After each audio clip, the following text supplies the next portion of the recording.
जय हिंद साथियों। 2025-26 का हमारे आरटीजीएससीओ का नोटिफिकेशन आ गया है। आप लोगों को सभी को ये सूचना प्राप्त हो गई होगी, लेकिन इसमें कुछ महत्वपूर्ण बिंदु हैं जिसमें हम लोगों को अब चर्चा करना बहुत जरूरी है। और इसलिए मैं इसी को नोटिफिकेशन को, मुझे पता है कि सभी हमारे साथियों के पास नोटिफिकेशन पहुंच गया होगा, लेकिन कुछ महत्वपूर्ण जानकारी इसमें ये निकल के आती है कि जो मेरा अनुमान था कि 10 मार्च तक आ जाना चाहिए, तो देखो 2 दिन पहले आ गया है। लेकिन जो मेरा अनुमान एक जो गलत साबित हो गया है कि मुझे लग रहा था कि जो 27 से 34 वर्ष है तो इसमें बदलाव नहीं होना चाहिए, लेकिन इसमें बदलाव हो गया है। इसमें हमारी भारतीय सेना ने 25 से 34 कर दिया है। अब इसका थोड़ा गणित समझना है। जो हमारा 27 से 34 में 7 वर्ष में धर्मगुरु पद के लिए योग्य उम्मीदवारों की खोज की जा रही थी, अब वो 9 वर्ष वालों को बीच में की जाएगी। यहाँ पर 2025 का जब फाइनल रिजल्ट आया तो कुछ पद ऐसे हैं जो उनको योग्य उम्मीदवार नहीं मिले और ये पद खाली रह गए, तो अब इस बार वो जुड़कर आ जाएंगे। तो वो इंडियन आर्मी ने, जो हमारी भारतीय सेना के पदाधिकारीगण हैं, उन लोगों ने ये अंदाजा या अनुमान लगाया कि अब फिर से 2 वर्ष बढ़ा के दिया जाए, शायद जो हमारी डिमांड है वो पूरी हो सके। तो पहली बात तो अब 2 वर्ष और ज़्यादा, तो 25 वालों को बहुत बहुत शुभकामनाएं, तो उनको भी मौका मिल जाएगा पेपर देने के लिए और इंडियन आर्मी में जो भी उनका लक्ष्य है आने के लिए। अब हम लोग जो दूसरी बात मैं आप लोगों को समझाना चाहता हूँ वो बहुत गौर से सुनिए, क्योंकि अब इस वाले नोटिफिकेशन में मुझे लग रहा है कि अब कंपटीशन ज़्यादा बढ़ने वाला है, क्योंकि जो भी हमारी ऑनलाइन शिक्षण सामग्री है लोगों के पास ज़्यादा पहुंच रही है। हालांकि क्या सही क्या गलत है वो मैं बाद में चर्चा में अलग से क्लास में आप लोगों को बता भी चुका हूं और बीच बीच में आपसे चर्चा करता रहूंगा। पहली बात तो मैं एक सहारा लूंगा इंडियन आर्मी के नोटिफिकेशन का, जो लोगों ने पहले बात स्पष्ट करनी चाहिए। पहले काफ़ी आरोप लगते हैं कि आरटीजीएससीओ में कमीशन का या कुछ रिश्वत का ऐसा खेल चलता है, लेकिन उन लोगों ने स्पष्ट लिख के दिया है कि भारतीय सेना में चयन निष्पक्ष और पारदर्शी है और केवल योग्यता के आधार पर होता है। भारतीय सेना में चयन या भर्ती के लिए किसी भी स्तर पर किसी को भी रिश्वत नहीं दी जानी चाहिए, क्योंकि आप लोग भारतीय सेना में आ रहे हैं और आप लोगों को वो ईमानदारी बनाए रखनी है भारतीय सेना में। तो आप लोग अभी से ही ईमानदार बने, कोई ऐसा आपको कृत्य नहीं करना है जो भारतीय सेना के मूल्यों पर आरोपित या आक्षेप लगाए। किसी भी उम्मीदवारों को भर्ती एजेंट के रूप में खुद को पेश करने वाले बेईमान व्यक्तियों के झांसे में नहीं आना चाहिए। आप लोग किसी भी ऐसे व्यक्ति के झांसे में नहीं आएंगे जो आपको ऐसा लोभ लालच दे कि आप कुछ हमें भेंट प्रदान करें या भेंट स्वरूप कुछ पैसे दें, हम आपका सिलेक्शन करवा देंगे। तो ये हो गया क्लियर कट, उन लोगों ने बोल दिया कि ऐसा कुछ भ्रम में रखना नहीं है। अब आप जो हमारी मुद्दे की बात है वो मैं आप लोगों से कर लेता हूँ कि मुद्दा आखिर क्या है और क्यों जरूरी है, इस बार कंपटीशन क्यों बढ़ेगा। कंपटीशन बढ़ने का पहला तो कारण है कि मैं वो सारी चीजें आप लोगों को जानकारी है वो नहीं बताऊंगा। देखो, फर्स्ट से सेकंड पेपर होगा, पहला जीके का होगा, ठीक है, और इसमें 50 प्रश्न होंगे, 100 नंबर का होगा और इसमें 40 नंबर लाना आपको अनिवार्य है। लेकिन आपके 40 नंबर आ गए तो इसका मतलब ये नहीं कि आपको फिजिकल और मेडिकल के लिए कॉल कर दिया जाएगा। सेकंड पेपर हमारा धर्म का होगा, रिलीजन का, और ये भी 50 प्रश्नों का होगा, 100 नंबर का होगा, लेकिन इसमें भी 40 नंबर लाना अनिवार्य है। लेकिन इसके भी आधार पर आपको मेडिकल उसके फिजिकल के लिए कॉल नहीं किया जाएगा, इस पे आप मेरिट लिस्ट के आधार पर आपको कॉल किया जाएगा। यहाँ निकल के आती है एक महत्वपूर्ण बात, जो पहले नेगेटिव मार्किंग होती थी कि आप यदि कोई प्रश्न गलत करके आते हैं, 3 आते हैं तो चौथा आपका अपने आप गलत चला जाएगा, तो उसको शून्य कर दिया है।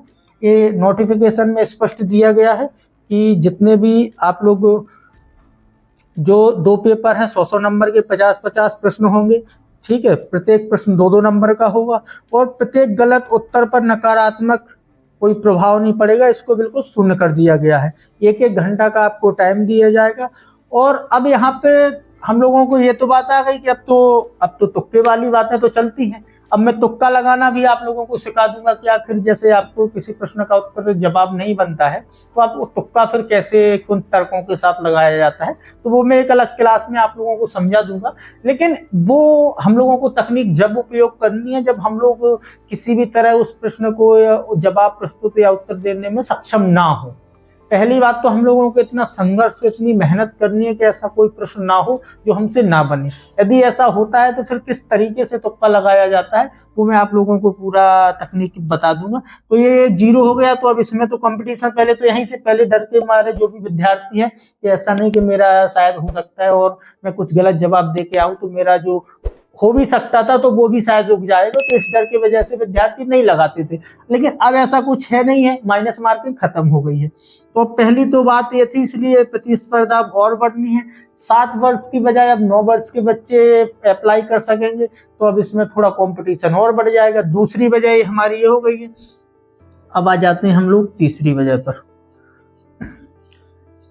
अब इंडियन आर्मी ने एक स्पष्ट बोल दिया है, एक सीधे, कि आप लोगों का जो फाइनल सिलेक्शन होगा वो आपके सेकंड पेपर और जो व्यक्तित्व कौशल का परीक्षण किया जाता है इंटरव्यू में, उसके आधार पर किया जाएगा। तो इसमें एक स्पष्टता, मैं ये नहीं बता रहा हूँ कि आपको कितना दौड़ है, आपकी कितनी ऊंचा मतलब लंबाई लगनी है, ये सारी चीजें आप लोगों को जानकारी है तो ये खुद देख लेना। बाकी जो जरूरत की चीजें हैं वो बस मैं बता रहा हूँ। अंतिम मेरिट उम्मीदवारों द्वारा लिखित परीक्षा पेपर सेकेंड धर्म वाला, उम्मीदवारों द्वारा लागू धार्मिक संप्रदायों के लिए विशिष्ट और योग्य कौशल परीक्षण मतलब साक्षरता में प्राप्त अंकों के आधार पर तैयार की जाएगी। उम्मीदवारों के प्रदर्शन के आधार पर श्रेणियों के लिए अलग अलग मेरिट तैयार की जाएगी। तो ये आप लोग बिल्कुल ज़्यादा ध्यान से सुन लेना कि सेकंड के आधार पर, हालांकि अब ये मैं भी जानता हूँ आप लोग यदि दे चुके हैं तो ये भी आप बहुत अच्छी तरीके से, यदि आप इंटरव्यू अच्छा नहीं दे पाते हैं तो आपको धर्म में कुछ भी करके आ जाना। और एक और है, इंटरव्यू में आपको 50% 100 में से लाना अनिवार्य है, नहीं तो आप फेल माने जाएंगे। ये उनका कहना है, लेकिन इंटरव्यू की जब मेरिट फाइनल लिस्ट बनती है उसमें क्या होता है वो आप लोगों से छुपा नहीं है। यदि उनको लगता है कि आप योग्य हैं और आप 50 नहीं चाहे 20 भी नंबर लाते हो, आप में वो योग्यता है, तो वो अपना ऐसा स्तर सारे नंबरों का देके सारा बना लेते हैं कि आप भारतीय सेना में आ जाएं। तो ये चीज़ें आप लोग सेकंड पेपर ऐसी कोई मेरिट वाली चीज़ें हैं। देखो, हो सकता है उनका जो भी उन्हें अपना क्लैरिफिकेशन दे दिया है कि ऐसा ऐसा होता है और हम लोगों को ऑफिशियल जानकारी पर विश्वास करना है, हम भी विश्वास करते हैं, लेकिन जो हमारा अनुमान होता है वो थोड़ा हटके अलग है। तो हम लोगों को थोड़ा दूसरा रास्ता भी अपनाना है, उस पर भी हम लोगों को फोकस करते हुए, दूरदृष्टि रखते हुए तैयारी करनी है कि आखिर कहाँ किसका ज़्यादा होता है। तो इसमें उन लोगों ने स्पष्ट बोल दिया है कि सेकंड पेपर के आधार पर और आपका व्यक्तित्व कौशल इंटरव्यू के आधार पर आपका चयन की जो मेरिट लिस्ट है वो बनाई जाएगी। तो ये सारी चीज़ें अब आप लोगों को थोड़ा मेहनत ज़्यादा शुरुआत कर देनी है करना, क्योंकि अब कंपटीशन, पहले तो 2 वर्ष वाले जो कम जिनको मौका मिलता था फॉर्म डालने में, अब वो भी बढ़ गए हैं। सेकंड माइनस मार्किंग भी खत्म है। अब आ गए हम लोग सेकंड पेपर पे। सेकंड पेपर आप बिल्कुल तैयार रखना है। फर्स्ट पेपर आप, मुझे पता है कि अभी फॉर्म नहीं डले, अब काफ़ी बच्चे कमेंट करेंगे फॉर्म कब से डलना है, तो 3-4 दिन ऐसा लग जाता है वेबसाइट खुलने में। तो आप बिल्कुल नज़र बना के रखें। ऐसे कई ग्रुप हमारे साथियों ने चालू किए हैं जो एक दूसरे को जानकारी प्रदान करते रहते, तो एक दूसरों का भारतीय नागरिक होने के नाते सहयोग जरूर किया करो। और यदि आप लोगों को कोई ऐसी जानकारी मिलती है, लेकिन जो प्रमाणिक जानकारी है केवल उसी को शेयर किया करो। पहले से जो भी जिसके पास, हमारे साथी के पास जानकारी आती है तो वो उसको बिल्कुल क्लियर, बिल्कुल परीक्षण कर ले कि ये बिल्कुल सत्य है और ये जानकारी हमको और अन्य विद्यार्थियों को पहुंचानी चाहिए। तो ये सारी चीज़ें आप लोग क्लियर कर लिया करो, एक दूसरों की जरूर मदद किया करो। क्या क्या योग्यता है वो आप लोगों को पता है कि इन सारी चीज़ों, तो अब मैं इसमें समय बर्बाद नहीं करना चाहता हूँ। आज से मैं तुरंत अब हमारी आज से क्लास शाम से स्टार्ट होने वाली है, तो अब हम लोग ठीक है, मिलते हैं शाम को क्लास में। धन्यवाद।